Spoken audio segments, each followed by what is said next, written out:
Hi,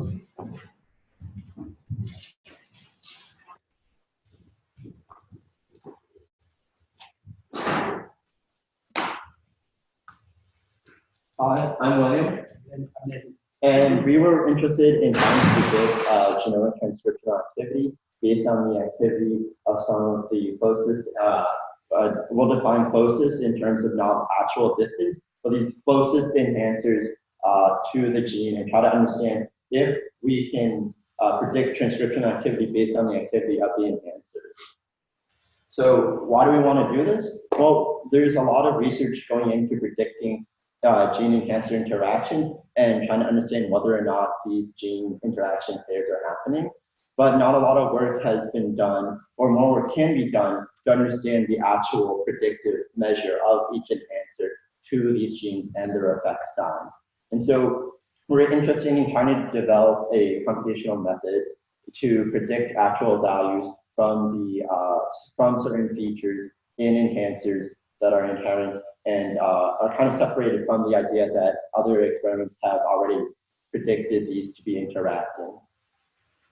And so we define these certain features in order to understand, to see if these were important in predicting the transcription activity of our genes. And so we'll go, some of them are kind of simple. So it's GC content of each enhancer. And so the data sets we used are, we actually borrowed from the EpiMap repository, which has about 304 epigenomic reference data sets along with paired RNA-seq. And then from that, we borrowed the DHS sites, that's the DNase hypermethylation sites, in order to predict our enhancers. And then we pulled these features from the actual DNA sequence. So things like GC content, the size of each DHS region, the distance to the gene, the H3K27 signal of each enhancer. And then we defined some more interesting features of our each enhancer that we'll explain in more detail. The first one being morpho density, which is something we developed ourselves.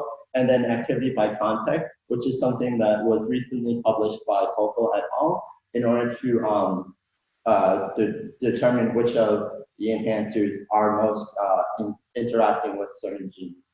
And then we also wanted to look at how the actual DNA sequence could affect the activity. So we developed a one-hot image representation of each base in the DNA sequence and ran that through a convolutional net. And so to explain morphodensity, it's kind of the idea of how many genes and enhancers are in a certain window around each enhancer region, as compared to the average amount of genes and enhancer in the entire chromosome. So it's a ratio of like how many more things are close to this enhancer as opposed to, and on average, if I were to pick a random enhancer, what would I expect that number to be? And then the ABC activity by contact number takes into account, so do you want to explain ABC? Oh yeah, sure. So it's I think a way to link enhancers to genes by looking at their activity by H2K27AC. And actually, instead of, so the C stands for like IC data, but in the paper, they said you can approximate that by using 1 over distance enhancer to gene. So that's what we did because we didn't have the IC data. So yeah, like you mentioned, yeah, and then so I mentioned this earlier, but just to refresh your memory, we used 304 of the epigenomes from the EpiMap data set with the imputed RNA-seq data. We pulled the genes from the reference database, and we pulled our enhancer sites from the DHS site from Needleman et al. And then we, unfortunately, due to time and computational restraints, we unfortunately have to restrict our specific data analysis to muscle cell types, which are the most abundant in the EpiMap. Also on chromosome 19. Yeah, so for our actual architecture, we did a hybrid neural network with 2 branches. So one branch was a convolutional neural network that took the input to one hot encoded images. And then the other branch was a long short-term memory recurrent neural network that took in the sort of numeric data. So for the long short-term network, that's the that's that diagram, and then these diagrams just show all the parameters we use. So result-wise, we use loss function of mean absolute percentage difference of the prediction in the actual, and so this was with 10-fold. In each fold, we reserved 25% of the training set as our validation set by random, and then we observed the average absolute mean percentage difference to be 20.73%. And then we plotted here on the right the prediction. So the units are kind of funky. I think we normalized the prediction value, so by some kind of constant value. But you can see they're kind of correlated with the actual values. So I guess that's and this is just a histogram of the absolute percentage differences between the prediction and the actual that we observed. So future work-wise, we need to do a lot more work on validation. So unfortunately, we were limited by computational power. So we can only do chromosome 19 and only do a particular cell type. With more computational power, we can do more k-folds. We could do like sort of feature dropout analysis, like retrain based on different subsets of our feature set. We can also examine whether the EpiMap data is like biased in any way, which we didn't really consider, like whether the samples that we were looking at and the way we sort of subset the samples may introduce some kind of like biases. And also in the future, we would like to expand to do more than chromosome 19 and also more than just the muscle cell types, and maybe apply to cancer cell types, which is in the EpiMap data set. So also we need to examine why exactly our neural net is producing these results. So one idea we had was to integrate the gradient for the convolutional neural network to find like the pixels that contribute the most to the results, and maybe we could gain some insight about enhancer primary sequence from that. And also we didn't do significant tuning of our hyperparameters. Cool. And we want to thank Carl Boyne, who compiled the EpiMap and also helped us mentor and give advice for the entire project. And we also like to thank Professor Kellis for all of his work in the class.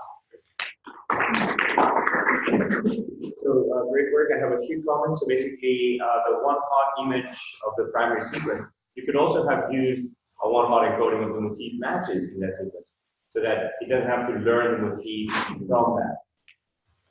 That's definitely true. I think it's definitely something that's available and it would probably be easier. Yeah.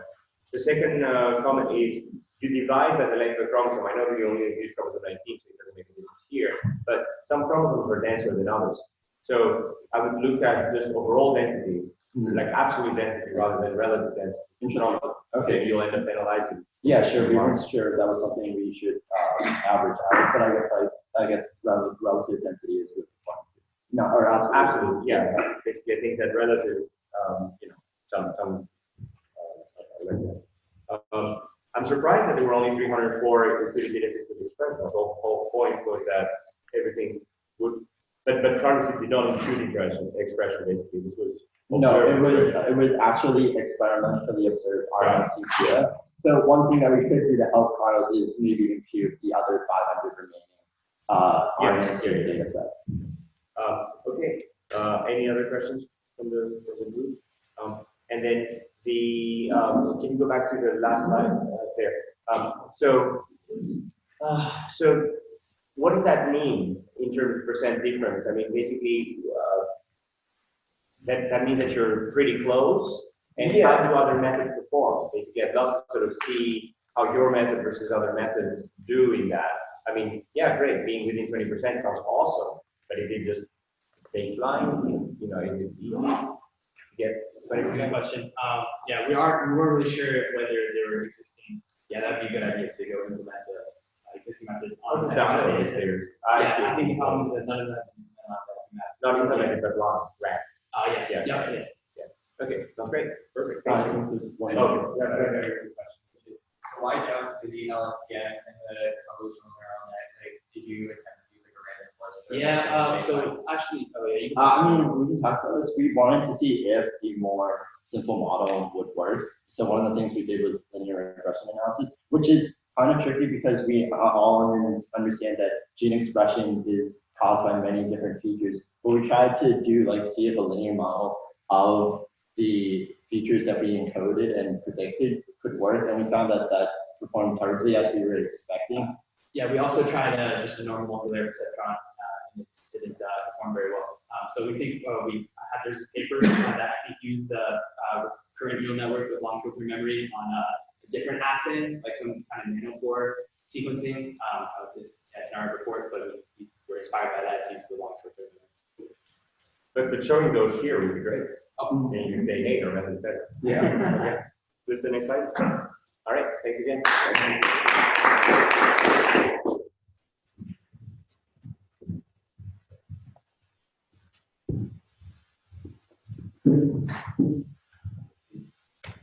Everyone, I'm Neil from Country, and we were working on using insights from the protein-protein interaction graph to perform data imputation towards the task of machine learning-based drug design. So just to give a bit of a primer on why we should care about machine learning-based drug design, essentially there's this major problem with drug discovery